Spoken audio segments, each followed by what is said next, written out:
Hey media students, in this video I'll show you how to work on your photo comic strip skills assignment. This is an assignment that's going to help you build the skills that you will need to build your photo comic strip. For this assignment you're going to need the two files that I've posted on Classroom, and you're going to need to use that in Adobe Photoshop. So to get these files, find the assignment on Classroom. Remember, we're going to click on them, click on the three dots, click open in a new window, and then we can click the download button here. I've already downloaded these files, so I'm just going to jump right into Photoshop from here. So make sure you get both files and go to Photoshop. If you haven't opened the files before because you haven't worked on them, they're not going to show up in your recent here. So you need to click open, find where you saved them. They're probably in your downloads folder. Hold down Control so you can open, and click on both of them so you can open both. So these are the two files we need. I have one in each tab. I'm actually going to zoom in on this one, press Control-0 to zoom up so I can use the whole screen here. These steps of this assignment are actually labeled right on this assignment, so we just are going to go step by step around the outside of this box here. So it says step number 1 is add the photo here, use the free transform to scale it to the box. So basically we're going to take this photo, use the move tool, and drag and drop this onto this file. You've done this before, this should be nothing new for you. We're going to free transform it. We can go edit free transform or press Control-T on our keyboard to get that inside that box. I'm going to use the arrows to actually bump it right where I want it to go. And then make sure that it stays in proportion. And let's press enter. So the second step is add stroke to the outside of the image. So stroke means outline. And if you think about a regular comic strip, the artist draws boxes and then draws drawings inside of the boxes or inside the panels. We want our photo comic strip to have that same look, so we want to put an outline or a stroke around this photo. There are two ways you can do it. A stroke is an effect, so you can click on the effects button on the layers palette and choose stroke, or you can double click on the layer to bring up the layer style and choose stroke. Both ways will work. So I'm going to add a stroke by checking it, and then I'm going to click on stroke to highlight it so I can see the options. It will default to the last settings you have. So the last time I had stroke on here, these are the settings I used, but you can always adjust them. Size is how thick the outline is going to be. The position is it going to be on the outside, the inside, or the center of the objects on your layer? So I'm going to choose outside. The blending mode we're not going to change. The opacity is how see-through the stroke is. Probably not going to change that either. And then the color here, we can pick what we want it to be and click OK. Now, this is not very professional looking, not very comic looking. So this is actually a stroke that I would want to change. If you want to change your settings, you can go over to the stroke effect here on the layer palette, and you can just double click on it and change it to what you want it to be. So let's change this to like 6, and I'm going to change it to maybe like black, like that, and I'm going to click OK. You can add multiple strokes, so just be careful that if instead of changing it, you're not adding another stroke. The third step is make the two animals talk to each other using talk bubble shapes. This also is something new that we haven't done before, so we need to use the shape tools in Photoshop. Those are down here, and it's probably going to look more like a rectangle for you when you're looking for it, but you want to click and hold down and choose the custom shape tool. And what that does is this basically lets you draw some pre-made shapes that Photoshop has built in. Up top here, the fill is what color is the inside of the shape going to be. The stroke is what color is the stroke or the outline going to be. You can either add the stroke here or you can add it to the layer when you're done. It's up to you. I'm going to add it here like this. Let's do magenta. And then this is how thick the stroke is. You can always change this later. Let's go something like that. And then this is the actual shape you're drawing. So if we click here, these are all the shapes that we can draw. You'll see right here there's a talk bubble there. But your comic strip will be pretty boring if you use the same shape over and over again. So let's click on the settings icon here and choose talk bubbles. Let's load some more talk bubbles. And instead of replacing all these shapes with talk bubbles, let's append them or add them to the end of the list. And now we have a lot more talk bubbles to choose from. So I'm going to choose this one. And basically what you can do now is you can just drag and draw a talk bubble like this. Now, it has the fill and the stroke that I have up here, so I can just change it like this.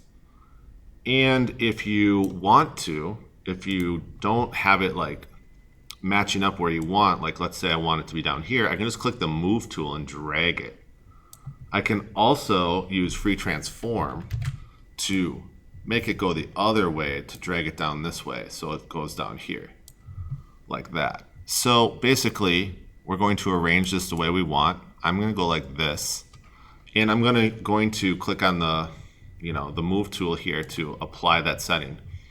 And if you make decide you want to change something like the fill color or the stroke on here, you can just click on the shape tool while you're on the shape layer, and it'll change up here. So I'm going to go back I'm going to use black for the stroke just because that looks a little bit more comic-y. And now basically it says use Comic Sans for the text inside the talk bubbles. Add stroke to the outside of the talk bubbles. It should look like this. So basically what I'm asking you to do here is put some words in here. We've already added this stroke. So I'm going to click on the text tool here. We should probably use the font Comic Sans for this. So up here on top, I'm going to change this to Comic Sans. You can find it in the list, or you can just start typing Comic Sans like this. I might actually use bold to make it stand out a little bit more, or I could just go with regular. Now, this is something that I prefer you do. Like if you click in the bubble, do you see how the outline around the cursor changes? When I do that, Photoshop is going to make sure that the text stays inside the bubble. If I click outside of it, I can control what the text looks like. So I actually like to click outside of it because I would rather shape the text myself. So I'm going to click out here. I'm typing in black, and the font size is 12, and it's Comic Sans. So I'm going to just write like, dude, where's your mask? Like that. Now, if I move that, if I click on the move tool here, I can move that on top of this talk bubble here. And I like to control the way this looks, so I can double click on this and press enter and center it. Well, I should center both lines. Center it like this, and now I have control of where it fits in the talk bubble. I can press Control T to make it bigger. All right, and I can press move tool here, and then I can go back to my shape layer, my talk bubble, and I can press Control T and control this a little bit more. I like to be in control when I'm designing this. If you click inside that shape, Photoshop takes away a little bit of that control. So I'll show you how that works in a second. So now, basically, we've got a talk bubble here. I should make this guy say something. So I'm going to click just up here, just to get off of that background layer. I'm going to go to Custom Shape Tool. I'm going to pick another shape. I'm going to use a different one this time. And I'll say something like this one. Oh, actually, yeah, we'll do this one here. And I'm going to drag this now. And look, again, my stroke is magenta, so maybe I want to change that to black. And I'm going to come in here and drag this. And I can see that that stroke's not enough, so I'm going to drag it up a little bit like that. And I'm going to press Control T and rotate this one so it goes this way. And maybe make this even a little bit bigger, like that. And now I'm going to use Comic Sans. And I'm going to click out here. And I'm going to write, we're toys. We don't even breathe. Like that. And I'm just going to drag this down. Now again, I like to be in control of how the text looks. So I'm going to double click in here. And I'm going to press enter so it's centered. I'm going to highlight this and maybe make it a little bigger. Like that. And now I basically have a pretty good start on this comic skills assignment. Just a couple other things that you might want to know about. So first, if you're a control freak and you want your fonts to be exactly the same, what you should do here is after you size one, you should double click it. Look at the font size up here. It's 17.07 points. That's pretty outrageous. Let's just change that to 17. And then down here, when I double click on this one, if I want it to be the same size, I should type 17 here, like that. And then, because it doesn't quite fit, I can go to my shape 2, which is this top bubble, press Control T, and make that just a little bit bigger so it fits. I use the arrow keys to bump stuff just a little bit when I'm sizing it. Like that. All right.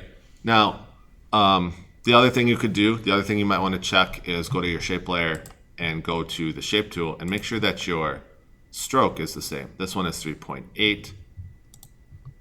This one is also 3.79 or 3.8, so those are the same. When you're done, we're going to save it as a JPEG and turn it in. Please look over here. There's a slide, not a slide, a layer that says turn this off before save. So now you basically have a little one panel comic strip. So save this as a JPEG, turn it into Google Classroom, and then get started on your comic strip.